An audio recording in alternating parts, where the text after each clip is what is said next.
thank you. Antonio namletera ni wa mafuta kutoka kupetauki. Na welale romao, hai. Thank you. In the national anthem, we say, free men we stand under the flag of our land, Zambia. And I think sometimes when we are singing that part of the national anthem, we don't stop for a minute to think what it means. Because the role of the government is to provide this identity to us as a people. One Zambia, one nation. And at this time of elections, don't say tiriakali, as we say in Petauke, to see what promises various political parties are making. I've only come to talk about one party here, mine, the Mighty Patriotic Front, and its presidential candidate, President Edgar Lungu, the running mate, Professor Nkanduluo, all the members of parliament who are standing on the Patriotic Front, the whole Zambia, the mayors, the council chairmen, and indeed the councillors. I want to extend my greetings to all the people who've joined us today. In Southern Province, thank you for joining us, Mlikaboto. In Western Province, we are happy that you have joined us. Northwestern Province, Northern, Wapula, Muchinga, Copperbelt Province, Central Province, of course Eastern Province, and in particular Petauke. I know they are all very, very eager and indeed watching us today. In fact, this is another example, my colleagues, of the PF being ever ready. Because the reason we're having this virtual rally is because the PF was ever ready. I think we must give ourselves a big applause and congratulate the Mighty Patriotic Front. I was asked to talk about the state of the economy, to talk about the cost of living, and to talk about the elephant in the room, jobs for young people. And I think my colleague Anthony Mumba gave a good synopsis of what has happened in this country in the last 10 years. I'm speaking to you in this room, but I'm also speaking to our audience, Zambia, that has joined us, and even beyond. What has happened in this country in the last 10 years? It is actually almost a miracle that we have continued to manage as a country and the economy has not collapsed. Because if you look at what happened in 2014, when the copper prices totally collapsed from over $10,000 to $2,000 to $1,000 a ton, the government lost a lot of revenue to provide services to the country. Soon after, when President Lungu became president in 2015, we had the energy crisis. I recall, as Anthony Mumba said, almost $40 million a month we're importing energy in the country to keep us going. 2016, 2017, we had the agriculture crisis with the army worms. I was again the Minister of Agriculture. 2017, 2018, we had floods. We had another drought. I believe in numbers. Government was feeding almost 2.4 million people in 2019. And to manage to feed those people, the money was coming from somewhere. It's monga panganda. Kapena lero, mwenze mweka tundalama, ati mkagulire mwana nsapato. Wachitika matenda, kakandalama. You say, please, my son, my daughter, I can't you buy you the shoes now? Because you have to use that money for other things. If there's a death, you'll have to relook at your budget at home. And this is what was happening in this country. And of course, 2020, 2021, we've had the mighty one, the COVID. And I think that when the opposition have been talking about this government and saying we have not done anything, I think they need to take a moment to step back and look at the challenges this country has gone through the last 10 years. It has taken bold leadership to stay afloat. It has taken decisive leadership to say we are going to borrow because we cannot fold our hands when the copper prices collapsed. We have a country to build. And that's what we did in the last 10 years.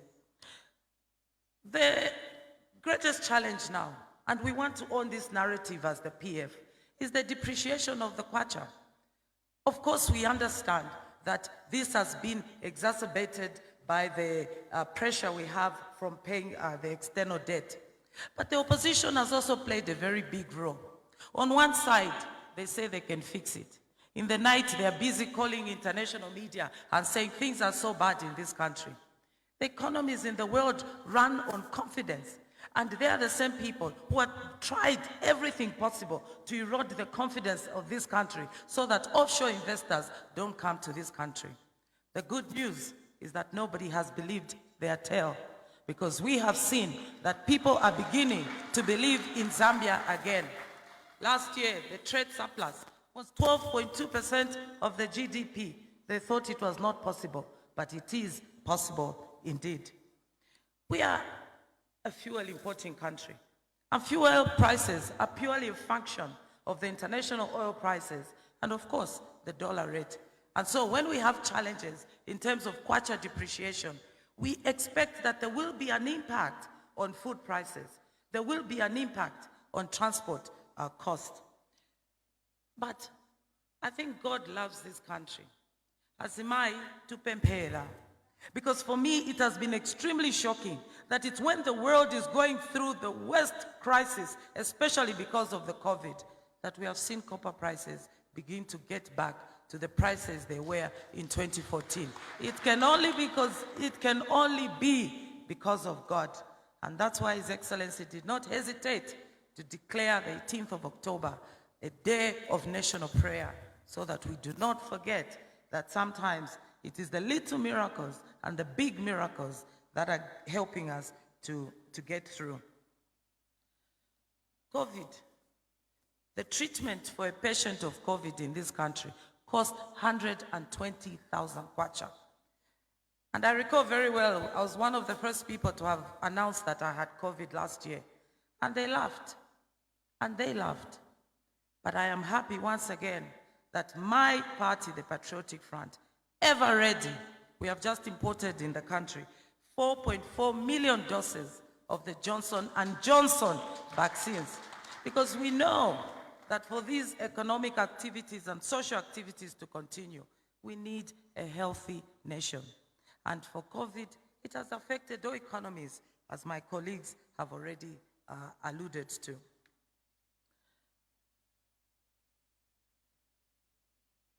In the last 1 year, with the crisis that we've been experiencing, President Lungu showed such boldness.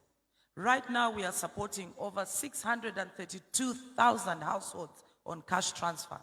Numbers don't lie. By the end of this year, we want to support over 994,000 households cash transfer. In Petauke, we call it Ndala Mazamwa Sauka. And I was being with the women the last 2 months.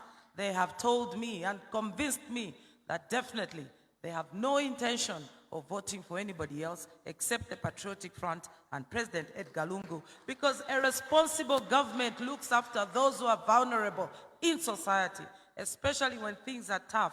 That's when you even lift their hand. In the last 1 year, the government has supported 1,500 aquaculture farmers with over 273 million kwacha. Figures don't lie. Figures don't lie. As we are not talking about fixing it, because we have already fixed it. In the livestock sector, we understand that in agriculture we have to diversify. We've been focused on FISIP, but again, this government, being bold, having bold leadership, we said we have to grow the livestock industry.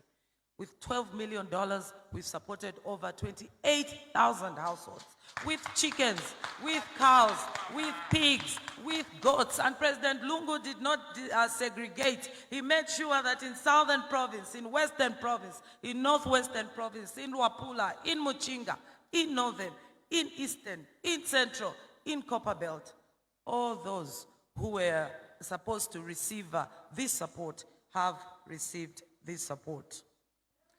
The elephant in the room, and we are happy to talk about it ourselves as PF, it's jobs for our young people.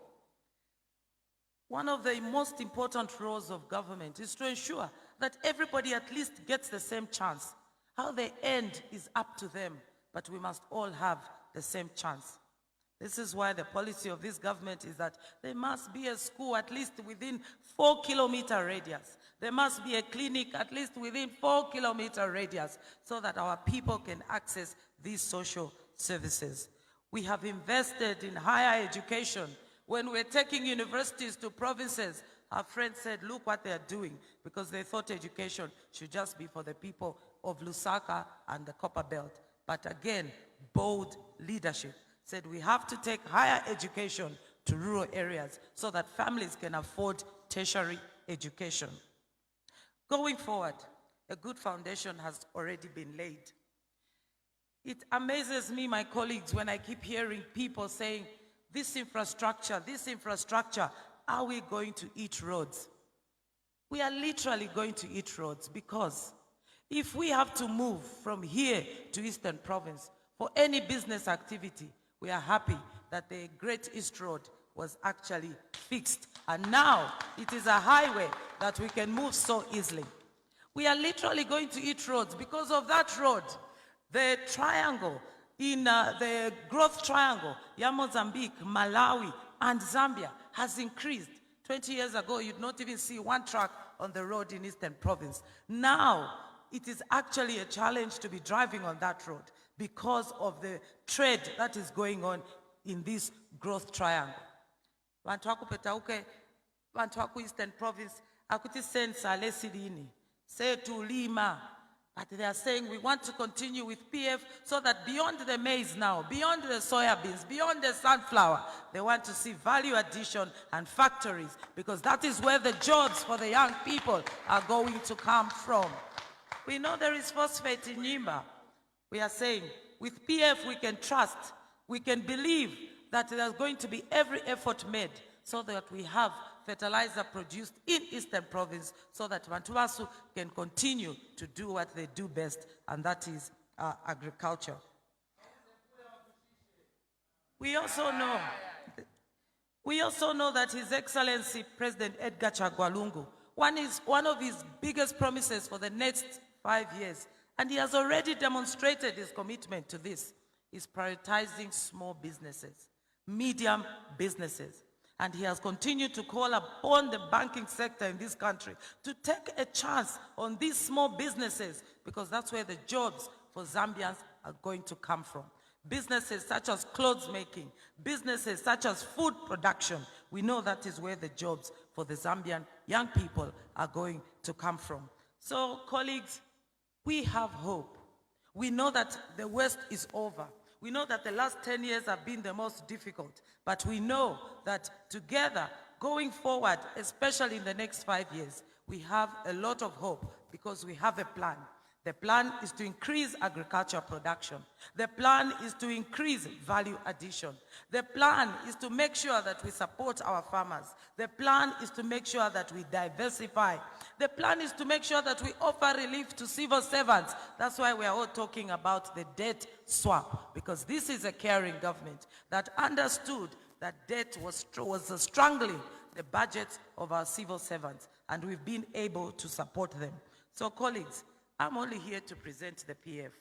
We believe that the others are just there, as we say, Mchinsenga, Kutiyai, Paulendo Luonse, Pakuba Valo Perekejai, those who escort you.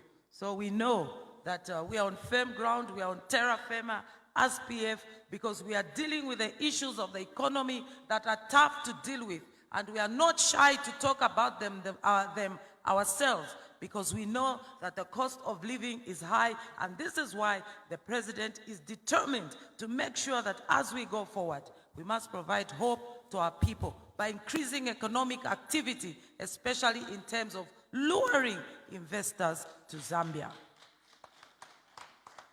Our message to our colleagues is that every time they take this effort to go and sing on the international platform about how bad Zambia is, they are hurting the people of Zambia. Because the people out there know that this is a country that is peaceful, this is a country ripe for investment, this is a country that has a critical mass of educated people. So it is beyond us that people who will be asking for votes from the Zambians are the same ones who want to hurt the Zambians by going internationally and always posting bad stories about our country. This is why I am convinced, as we say again, Antonio Kupetauke, Kutiyai azmai olanga, azmai okaulisha. It is the women of Zambia that the opposition denied the chance to be part of leadership, especially at parliamentary level. It is us, the women of Zambia, that are ganging up together and saying, we know whom we can trust with our leadership, because he has demonstrated it already. His first vice president was a woman. He has now nominated another running mate, a female, in Professor Nkanduluo. That is leadership you can trust. That is leadership that leads by example. That is leadership that is saying, you, the women, are part and parcel of this journey, so let us work together. Besides, we are already in government. Bishoka wamkati palanga kuchosemo. Mchinsenga tikuti mwino wa mwana kazinu alimkati. Valali kulukolo ou batiala opanga chongo. Thank you very much.